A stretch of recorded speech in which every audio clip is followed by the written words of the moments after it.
आपको वहां पर फिर से देखो, यहाँ पर हम क्या बात कर रहे हैं कि हमारे पास जो हमारा सोलर सिस्टम है और जो सन है हमारे पास, उसके पास जो उससे जो हमें हमारी अर्थ को जो स्पेक्ट्रम रिसीव हो रही है, उसमें से जो विजिबल लाइट है वो हमारे लिए यूजफुल है प्लांट के लिए। तो प्लांट क्या करेंगे, अब ये वाला जो आपका फोटो सिस्टम वन है वो उस पूरे स्पेक्ट्रम में से विजिबल लाइट को रिसीव करेगा, और विजिबल लाइट में से भी वो फार रेड जो लाइट है आपकी, कौन सी फार रेड जो लाइट है जिसकी वेवलेंथ है 700 नैनोमीटर, कितनी है 700 नैनोमीटर वाली जो लाइट है, उसको आपका जो LHC है, क्या है LHC, लाइट हार्वेस्टिंग कॉम्प्लेक्स, ये रिसीव करेगा, ये रिसीव करेगा। इसमें आपको पता है इस लाइट हार्वेस्टिंग कॉम्प्लेक्स में कैरोटीन है ना, क्लोरोफिल बी, क्लोरोफिल ए होता है, और जो क्लोरोफिल ए है वो सेंटर में है, बाकी जितने भी पिगमेंट्स होते हैं, बाकी जितने भी पिगमेंट्स होते हैं वो उसकी प्रोटेक्शन में काम करते हैं, और अगर लाइट इस एनर्जी वाली नहीं है तो इससे लो वाली होगी तो उसको कलेक्ट करके सेंटर वाले को देंगे, ताकि जो फोटोसिंथेसिस जो रिएक्शन है वो एफिशिएंट फॉर्म में प्रोसेस प्रोसीड हो सके आगे। तो ये जो हमारे पास LHC है, राइट, ये जो LHC है आपका, ये जैसे ही इस लाइट रेड को जो जो उसको पर्टिकुलर जो वेवलेंथ वाली लाइट चाहिए, जैसे इसको ये मिलेगी, ये अपने इलेक्ट्रॉन्स को आगे इमिट करेगा, राइट। यहाँ पर भी वही सिस्टम होगा, दो दो के पेयर में इलेक्ट्रॉन आगे मूव करेंगे, तो मतलब वन पेयर में, मतलब दो इलेक्ट्रॉन एक टाइम में आगे इमिट होंगे।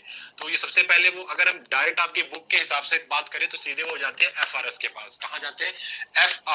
FRS क्या है? फेरेडॉक्सिन रिड्यूसिंग सब्सटेंस है ना, फेरेडॉक्सिन रिड्यूसिंग सब्सटेंस, और ये सारे सब्सटेंस जो है ना वो इसी में काउंट होते हैं।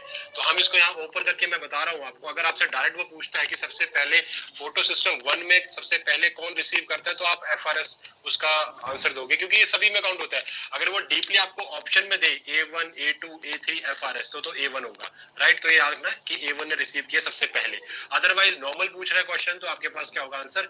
FRS आपका क्या है, जो आपका FRS की फुल फॉर्म क्या भी मैं आपको लिखवा भी दूंगा, फेरेडॉक्सिन रिड्यूसिंग सब्सटेंस, और ये सभी इसमें काउंट होते हैं। एक्चुअल में वो आपको बुक में क्यों नहीं शो कर रहा, क्योंकि ये जो A1 A2 A3 है, ये सब लाइट हार्वेस्टिंग कॉम्प्लेक्स के ही एक तरीके से कंपोनेंट होते हैं, इसीलिए उसे नहीं बताता। लेकिन जब हम हायर लेवल की स्टडी करते हैं तो हमें एक एक चीज बतानी पड़ती है कि इलेक्ट्रॉन किसके पास गए, अगले ने किसने रिसीव किए। तो सबसे पहले A1 है, A2 है, A3, और ये सब आयरन सल्फर प्रोटीन होते हैं। बेसिकली ये सारी आयरन सल्फर प्रोटीन्स होती है, A1 A2 A3, then FRS से इलेक्ट्रॉन आगे मूव करेंगे FD के पास, राइट, फेरेडॉक्सिन के पास। तो ये जो लाइट हार्वेस्टिंग कॉम्प्लेक्स है आपकी इनर थैलेगॉइड मेम्ब्रेन पर है। जो FRS है वो क्लोज होता है आउटर थैलेगॉइड मेम्ब्रेन के पास, और ये आगे जो इलेक्ट्रॉन ट्रांसफर कर रहा है फेरेडॉक्सिन को, फेरेडॉक्सिन आगे देगी साइटोक्रोम B6 को। इलेक्ट्रॉन जो फेरेडॉक्सिन है वो अपने इलेक्ट्रॉन आगे पास आउट करेगी साइटोक्रोम B6 के पास। किसके पास देगी? साइटोक्रोम B6 को। और साइटोक्रोम B6 उसको क्या करेगा? अब यहाँ पर जो साइटोक्रोम B6 है ये हेल्प कर रहा है प्रोटॉन को अंदर लाने, क्योंकि जैसे ये इलेक्ट्रॉन रिसीव करेगा, और एक चीज याद रखना, कल भी हमने डिस्कस किया था कि जब दो आपके, हमने कल बात डिस्कस की थी कि जब दो इलेक्ट्रॉन आगे मूव कर रहे हैं तो आपके 4 प्रोटॉन अंदर आ रहे हैं, मींस एक इलेक्ट्रॉन के लिए एक इलेक्ट्रॉन के लिए आपको 2 प्रोटॉन चाहिए, राइट। तो जैसे एक इलेक्ट्रॉन, मतलब 2 इलेक्ट्रॉन यहाँ गए तो आपके पास 4 प्रोटॉन अंदर आ जाएंगे। दूसरा पेयर आएगा 2 इलेक्ट्रॉन्स का तो 4 भी आ जाएंगे, तो टोटल हमारे पास अंदर कितने हो जाएंगे? 8 प्रोटॉन साइटोक्रोम की हेल्प से अंदर आ गए, राइट। मींस जो आपकी फाइटोक्विनोन और साइटोक्रोम ये हेल्प करते हैं, एक तरीके के चैनल है, प्रोटीन चैनल्स हैं जो प्रोटॉन को बाहर से अंदर लाते हैं। कब लाते हैं? जब ये इलेक्ट्रॉन वाला काम चलता है, क्योंकि जितना इलेक्ट्रॉन को रिसीव हुआ उतना ये फिर रिड्यूस उसको जो आपका टोटल जो प्रोटॉन ग्रेडियंट है उसको बैलेंस करने के लिए उतने ये प्रोटॉन बाहर से लेते हैं, राइट।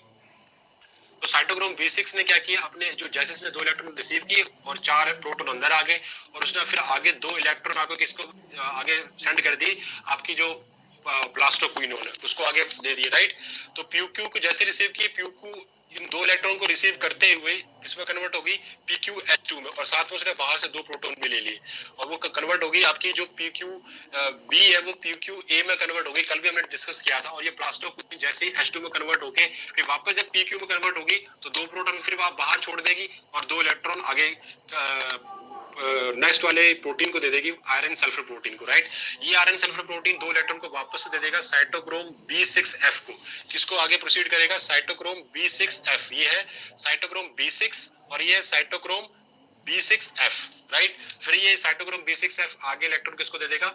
प्लास्टोसाइनिन को, पीसी को। और आपको कल भी मैंने बात डिस्कस की थी, ये इनर मेम्ब्रेन के साथ ही होती है, जो थैलेकॉइड की इनर मेम्ब्रेन है उसके साथ ही, और ये मूवेबल प्रोटीन होती है। इसने क्या करना है, इन इलेक्ट्रॉन को जैसे ये रिसीव करेगी, नॉर्मल हम जब पीछे देख रहे थे तो वहां पर प्लास्टोसाइनिन सेकंड वाले को रिसीव कर रही थी, फर्स्ट वाले को दे रही थी। अब ये वापस क्या कर रहा है, ये दूसरी हमारे पास ये मॉलिक्यूल क्या कर रहा है, उन इलेक्ट्रॉन्स को वापस को इसको प्रोवाइड कर रहा है। तो इस तरीके से एक साइकिल कंप्लीट होगी। समझ आ रही है बात बेटा? सभी को क्लियर हो गया बेटा? ये साइकिल समझ आई बेटा सभी को? राइट। किसी को कोई कंफ्यूजन तो नहीं, किसी टाइप का कोई कंफ्यूजन हो आपको? अब देखो ये हमारे पास जैसे इलेक्ट्रॉन आए वापस से इसको दे दिए, राइट। अब हमारे पास क्या हुआ, प्रोटॉन अंदर आए, जो आपका बाहर का जो मीडियम है वो है स्ट्रोमा, अंदर क्या है आपका क्या है, बीच बीच में क्या है, ये जो सारी है वो ल्यूमन है। ल्यूमन के अंदर क्या हो रहा है, ल्यूमन के अंदर आपका जो सॉल्ट और वाटर होते हैं अवेलेबल, राइट, उसके अलावा कुछ नहीं होता। लेकिन अब क्या हो रहा है, ये H पॉजिटिव अंदर आई जा रहे हैं। बाहर क्या हो जाएगा, बाहर की जो पीएच होगी, बाहर जो पीएच है वो आपकी क्या होगी, अब वो इंक्रीज हो जाएगी। मींस बाहर बेसिक मीडियम हो रहा है, और ये बेसिक मीडियम सबसे बेटर होता है काम करने के लिए जब हम कैल्विन साइकिल में जाएंगे C3 साइकिल के लिए, क्योंकि C3 साइकिल्स में जो एंजाइम प्रेजेंट होते हैं उनको चाहिए बेसिक मीडियम। वहां पर H पॉजिटिव यानी कि पीएच वहां पर कैसे चाहिए, हाई 7 से अबव, तो उनको बहुत अच्छा रहता है उस मीडियम में काम करने के लिए। अब यहाँ क्या हो रहा है, जैसे जैसे H पॉजिटिव अंदर इंक्रीज होते जाएंगे, इनकी कंसेंट्रेशन इंक्रीज होती जाएगी, उससे क्या होगा, कंसेंट्रेशन ग्रेडियंट बढ़ रहा है। तो अब जो प्रोटॉन का, इसीलिए हम इसको इस ये जो धीरे धीरे क्या होगा, H पॉजिटिव बढ़ते जाएंगे, तो बढ़ने से क्या होगा, एक प्रोटॉन ग्रेडियंट तैयार हो जाएगा। जैसे हम बात करते थे ना जब हम उसमें जा रहे थे, आपके जो हमारे पास नर्व सेल थी, तो उसमें हम एक्शन पोटेंशियल बता रहे थे कि भाई एक्शन पोटेंशियल जनरेट हो गया। वो क्यों, यहाँ पंप ओपन हो रहे थे। तो वैसे ये भी क्या हो रहा है, एक तरीके से पोटेंशियल ग्रेड जो ग्रेडियंट है वो यहाँ पे जनरेट हो गया।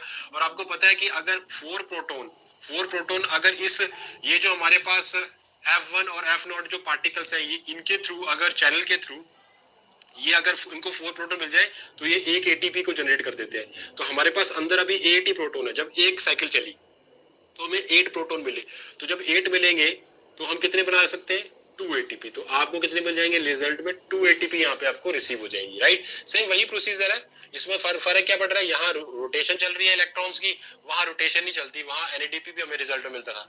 जो हमारा जहां पर दोनों आपके सिस्टम यानी फोटो सिस्टम सेकेंड और फोटो सिस्टम 1, जब वहां पर साइमल्टेनियसली दोनों जब काम करते हैं, तब आपको रिजल्ट में 2 एनएडीपी H2 और 3 एटीपी, ये एनर्जी के टोटल आपको देखो, जो आपका 2 एनएडीपी होता है वो एक्चुअल में आपके एक जो एनएडीपी होता है वो 2.5 एटीपी के बराबर होता है, 2.5 एटीपी मॉलिक्यूल। तो आपको यहाँ पे कितने मिल रहे हैं, 5 तो ये मिल गए और 3 ये मिल गए, तो टोटल आपको कितने एटीपी रिसीव हुए यहाँ पर, 8 एटीपी है ना।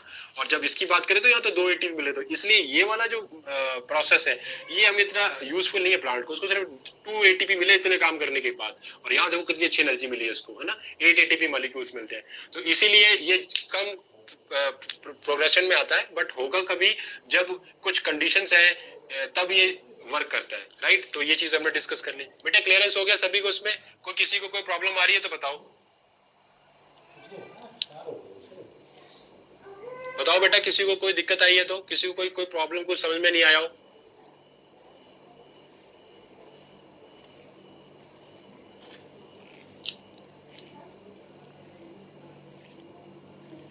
कोई बोलेगा भाई ये सभी को समझ आ गया है?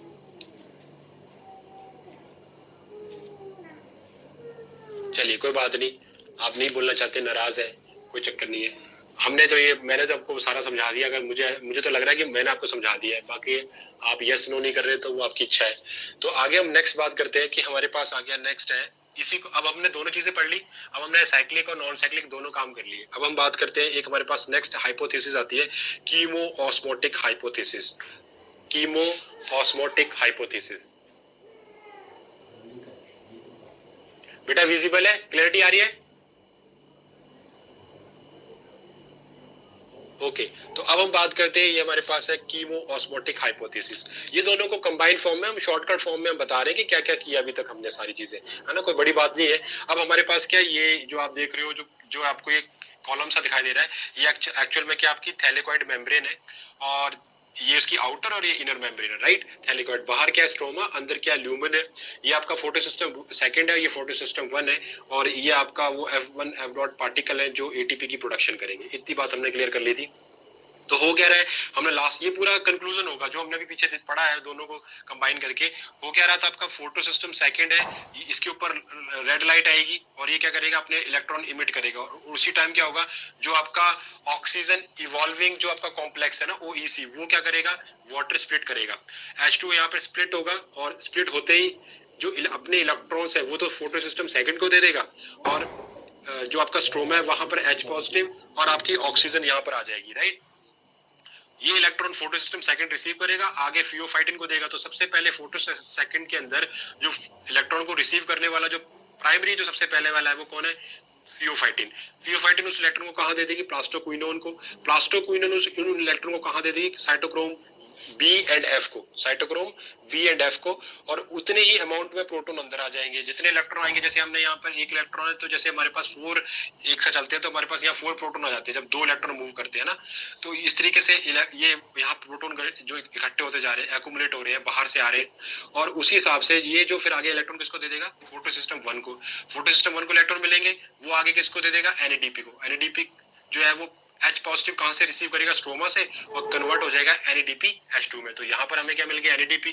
उसके बाद जो अंदर जो कंसंट्रेशन ग्रेडियंट तैयार हुआ है, उसकी हेल्प से आप इस पार्टिकल की हेल्प से, जो आपका F1 F0 पार्टिकल है, उसकी हेल्प से आप क्या करोगे, आप ADP को ATP में कन्वर्ट कर लोगे, क्योंकि ये आपके पास क्या है, ATP सिंथेज, और ये काम करता है प्रोटॉन ग्रेडियंट के ऊपर। जब जितने इसको H पॉजिटिव मिलते जाएंगे, ये ATP को ATP में कन्वर्ट करता रहेगा। तो ये आपका टोटल है जो हमने पीछे पढ़ा था। और ऐसा करने से क्या होगा, आपकी पीएच जो है वो आउटर मीडियम में जो स्ट्रोमा में वो धीरे धीरे इंक्रीज हो रही है, और आपको आपका जो ATP synthesis through chemo osmosis, मतलब केमिकल ऑस्मोसिस क्यों हो रहा है, क्योंकि आपको पता है कंसंट्रेशन ग्रेडियंट क्रिएट हो गया, तो आप उसको बाहर डाल रहे हो, और उसे करने से ऐसे क्या हो रहा है, आपकी ATP जनरेट हो रही है। तो इस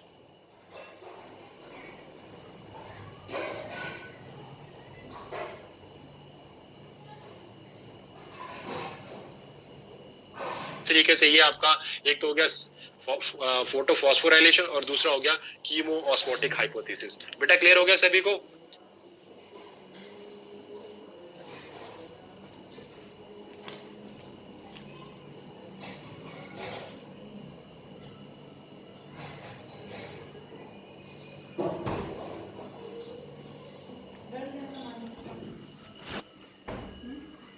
सभी को क्लियरेंस होगी बेटा?